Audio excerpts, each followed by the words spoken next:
Good evening. For tonight's story, Diplomacy.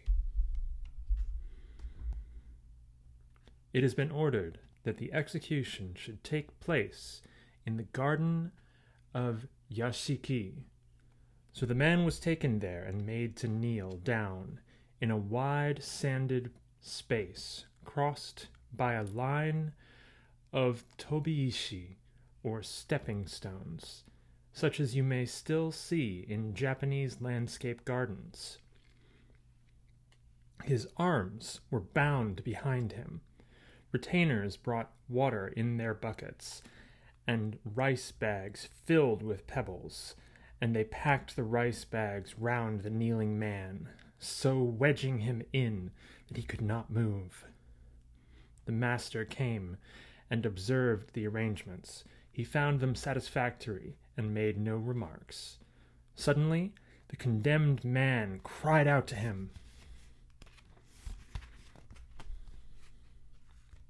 "Honored sir, the fault for which I have been doomed I did not wittingly commit. It was only my very great stupidity which caused the fault. Having been born stupid, by reason of my karma, I could not help making mistakes. But to kill a man for being stupid is wrong, and that wrong will be repaid. So surely as you kill me, so surely shall I be avenged. Out of the resentment that you provoke will come the vengeance, and evil will be rendered for evil.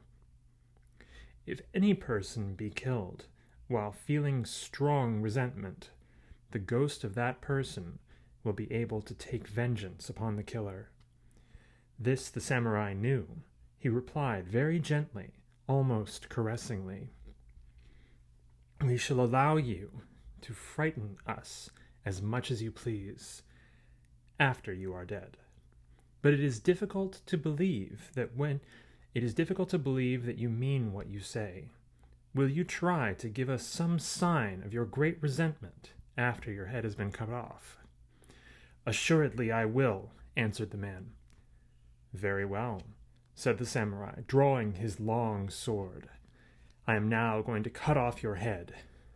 Directly in front of you there is a stepping stone. After your head has been cut off, try to bite the stepping stone. If your angry ghost can help you do that, some of us may be frightened. Will you try to bite the stone?" "I will bite it," cried the man, in great anger. "I will bite it! I will bite!" There was a flash, a swish, and a crunching thud. The bound body bowed over the rice sacks, 2 long blood jets pumping from the shorn neck, and the head rolled upon the sand. Heavily towards the stepping stone it rolled, then, suddenly bouncing, it caught the upper edge of the stone between its teeth, clung desperately for a moment, and dropped inert. None spoke, but the retainers stared in horror at their master. He seemed to be quite unconcerned. He merely held out his sword to the nearest attendant, who, with a wooden dipper, poured water over the blade from haft to point, and then carefully wiped the steel several times with sheets of soft paper, and thus ended the ceremonial part of the incident. For months thereafter, the retainers and the domestics lived in ceaseless fear of ghostly visitation. None of them doubted that the promised vengeance would come, and their constant terror caused them to hear and see much that did not exist. They became afraid of the sound of the wind in the bamboo, afraid even of the stirring of the shadows in the garden. At last, after taking counsel together, they decided to petition their master to have a seigaki service, which is a Buddhist service for the dead, performed on behalf of the vengeful spirit. "Quite unnecessary," the samurai said. when his chief retainer had quite unnecessary, the samurai said, when his chief retainer had uttered the general wish. I understand that the desire of a dying man for revenge may cause fear, but in this case there is nothing to fear. The retainer looked at his master beseechingly, but hesitated to ask the reason of the alarming confidence. Oh, the reason is simple enough, declared the samurai, divining the unspoken doubt. I'm going to try that again. Oh, the reason is simple enough, declared the samurai, divining the unspoken doubt. Only the very last intention of the fellow would have been dangerous, and when I challenged him to give me that sign, I diverted his mind from the desire of revenge. He died with the set purpose of biting the stepping stone, and that purpose he was able to accomplish, and nothing else. All the rest he must have forgotten. So you need not feel any further anxiety about the matter. And indeed the dead man gave no more trouble. Nothing at all happened.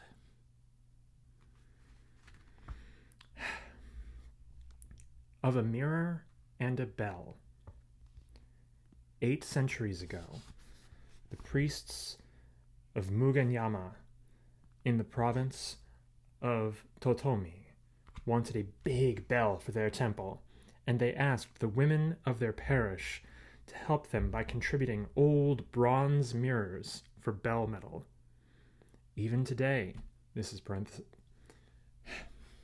parenthetical. Even today, in the courts of certain Japanese temples, you may see heaps of old bronze mirrors contributed for such a purpose. The largest collection of this kind I have ever seen was in the court of a temple of the Jodo sect at Hakata in Kyushu. The mirrors had been given for the making of a bronze statue of Amida, 33 feet high. Close parenthesis. There was at that time a young woman, a farmer's wife, living at Mugenyama, who presented her mirror to the temple to be used for blow metal. But afterwards she much regretted her mirror. She remembered things that her mother had told her about it, and she remembered that it had belonged not only to her mother, but to her mother's mother and grandmother. And she remembered some happy smiles which it had reflected. Of course, if she had... Wow, I can't read today. I'm so sorry. Of course, if she could have offered the priests a certain sum of money in place of the mirror, she could have asked them to give back her heirloom. But she had not the money necessary. Whenever she went to the temple, she saw her mirror lying in the courtyard behind a railing, among hundreds of other mirrors heaped there together. She knew it by the Sho Chiku Ba in relief on the back of it. Those 3 fortunate emblems of pine, bamboo, and plum flower, which delighted her baby eyes when her mother first showed her the mirror. She longed for some chance to steal the mirror and hide it, that she might thereafter treasure it always, but the chance did not come, and she became very unhappy, felt as if she had foolishly given away a part of her life. She thought about the old saying that a mirror is the soul of a woman, a saying mystically expressed by the Chinese character for soul upon the backs of many bronze mirrors. And she feared that it was true in weirder ways than she had before imagined, but she could not dare speak of her pain to anybody. Now, when all the mirrors contributed for the Mugenyama bell had been sent to the foundry, the bell founders discovered that there was one mirror among them which would not melt. Again and again they tried to melt it, but it resisted all their efforts. Evidently, the woman who had given the mirror to the temple must have regretted the giving. She had not presented her offering with all her heart, and therefore her selfish soul remaining attached to the mirror, kept it hard and cold in the midst of the furnace. Of course, everybody heard of the matter. And everybody soon knew whose mirror it was that would not melt, and because of this public exposure of her secret fault, the poor woman became very much ashamed and very angry. And as she could not bear the shame, she drowned herself, after having written a farewell letter containing these words: "When I am dead, it will not be difficult to melt the mirror and to cast the bell, but to the person who breaks that bell by ringing it, great wealth will be given by the ghost of me." To be continued.